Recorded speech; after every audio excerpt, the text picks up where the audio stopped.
Hello, everyone. Welcome. Today we are looking at another lead code question, which is in integer to Roman.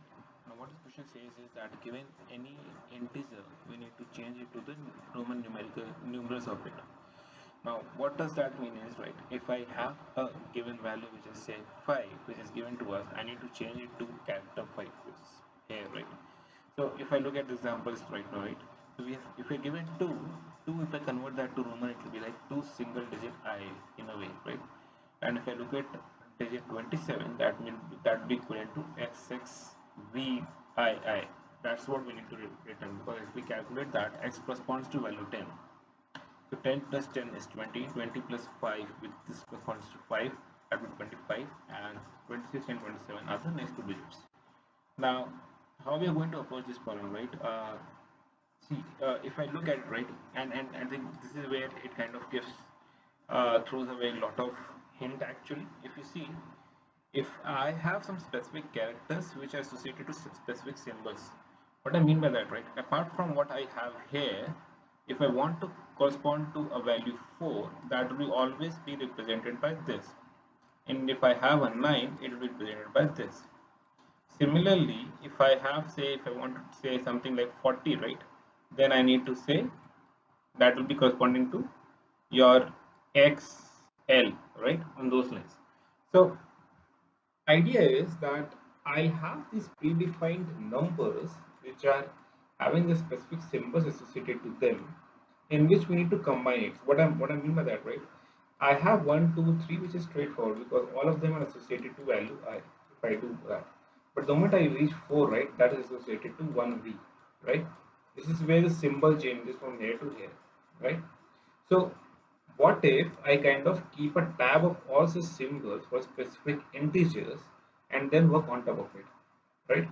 Now, say I have this set of symbols which are like I've already stored these symbols which are having the associated values. Now I can use integer array, or I can use the string array for the respective symbols.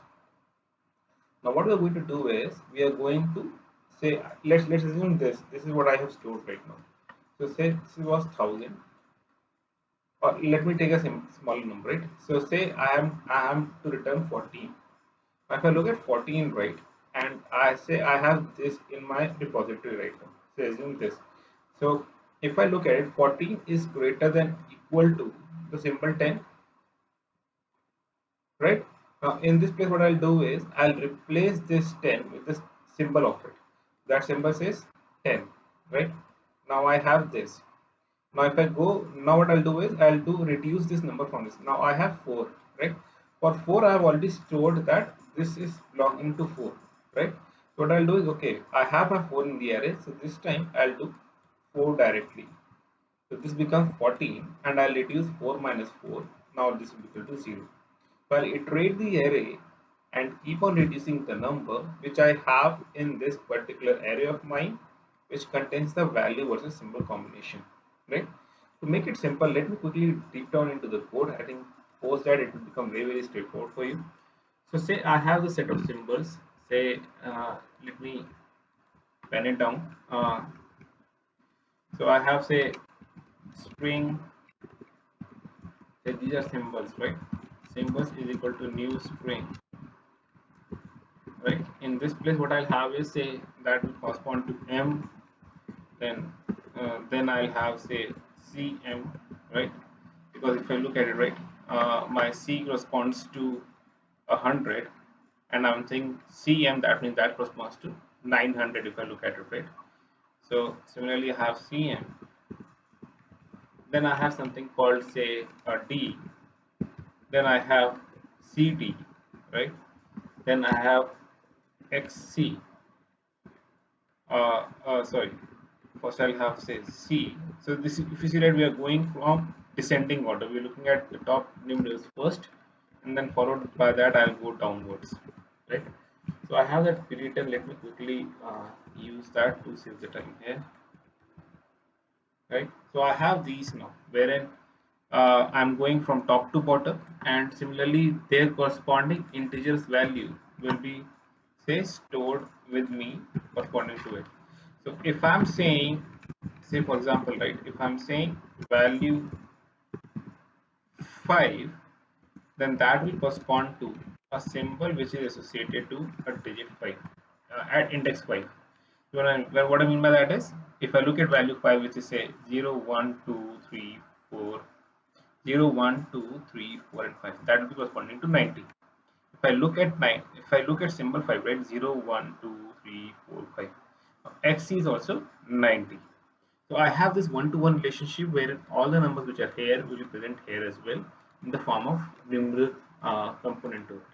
Now what I'm going to do is, this is something what I need to return is a string, right? And we are going to keep on appending string after the string for each of the numbers which I have. So for that, I create a string builder, because this time it will be a mutable object. So this is my string builder. Now what I'm saying is, I'm going to iterate through each and every value which are there in the numeral part of it. So for I is equal to 0, I less than, say, value dot length I plus plus. And what I'm going to do now is, I'm going to say while my numeral which is given to me is number which is given to me is greater than my value of I, right? Until unless it is greater, what I'm going to do is, I'm going to fetch the symbol of it and append to the string builder. So I'll append my symbol associated to it, symbol of I, and considering now that my the job of that symbol is done, I'm going to say num minus equal to value of I, right? Once I'm outside this, I need to just return sb dot to string, right? Now, just to give an example. So when I go through this numeral, the numeral is given to me is 15, right? Now, this is just a random number, and what I'm going to say is, if my numeral is greater than equal to value of I, if I look at the indexes, this is 1000, so my 15 is not greater than equal to this numeral, so I'll move a step ahead. Is it greater than 900? No. It is greater than 500? No. It is greater than 400? No. It is greater than 100? No. 90, 50, 40, and then I got this 10, right? Now my 15 is greater than equal to my 10. What I'm going to do is, I'm going to say what is the symbol of this I now. Now I symbol here is corresponding to this x. So I'm going to say sb dot append x. So now this sb will have a value of x. Now what my updated value of num will be? Num will be 15 minus 10, which will be equal to 5 now, right? Now if my 5, so I'll go again, and if my 5 is greater than equal to 10, it is not. I'll come back. Now in this case, I'll move a step ahead. I'm at 9th position.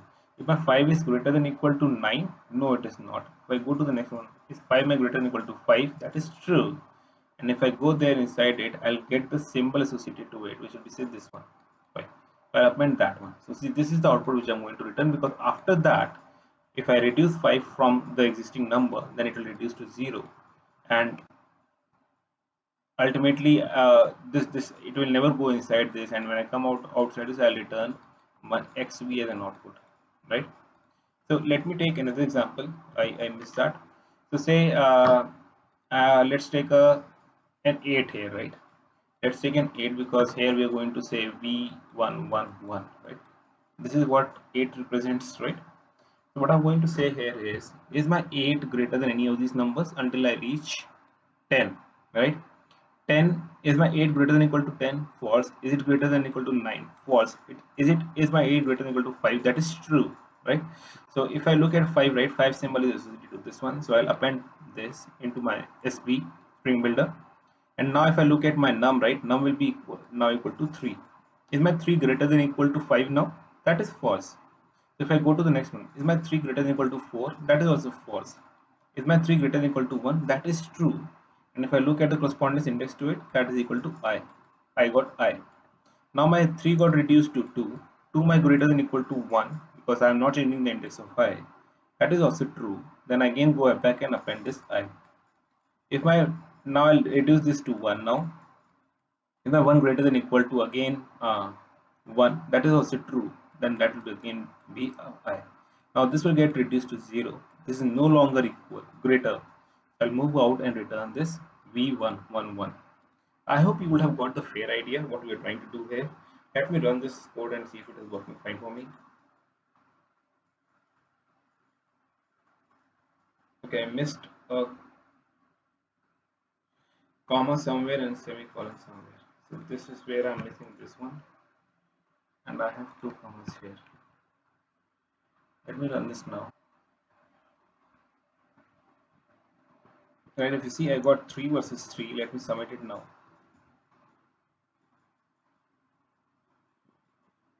It got accepted.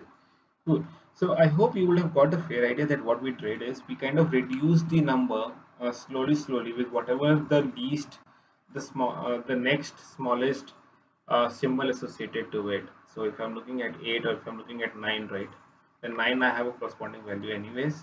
Say I'm looking at a value 12, right? That will be x11, right?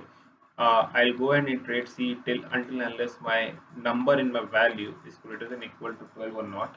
In that case, I'll pick a 10. Now I have to reduce to 2. In that case, I'll pick two ones, right? So this is how I kind of approach this problem.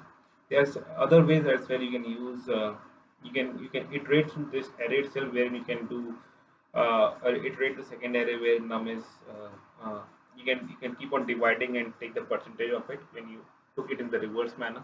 When you take this indexes in the reverse manner, then you can divide and take the percentage the mod of it.